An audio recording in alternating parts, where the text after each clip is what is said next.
E anche a Maiano grande successo questa volta per il concerto di Francesco Gabbani, che ha aperto la 60ª edizione della rassegna del Friuli Collinare, inedito acustico, il titolo del concerto della star di Occidentalis Karma. Ancora Lucio Bondì.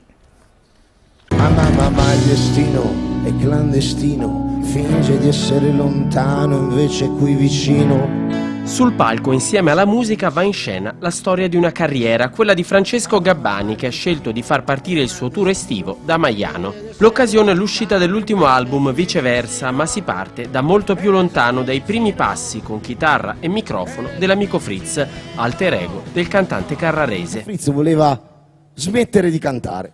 Ma come smettere di cantare? Cioè, era quello che aveva sempre voluto fare anche da ragazzino, smettere di cantare così. Sì, lo so, però dopo un percorso già fatto, tanta abnegazione, tanti sacrifici. E così il concerto segue il filo degli eventi, dal primo album fino al successo. Tante volte Fritz ha provato a presentarsi a Sanremo, però non c'era mai riuscito. Allora quell'anno probabilmente si è presentato, non lo so, probabilmente con meno aspettative. Un festival di Sanremo, sezione giovani, vinto con Amen, l'anno dopo la consacrazione con il secondo trionfo consecutivo, grazie al tormentone Occidentalis Karma nella categoria Big. E allora avanti popolo che spera in un miracolo, elaboriamo il lutto con un amen.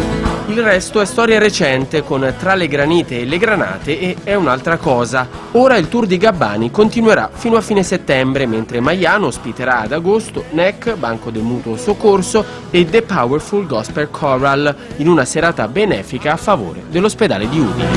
Dimentichiamo tutto con un amen.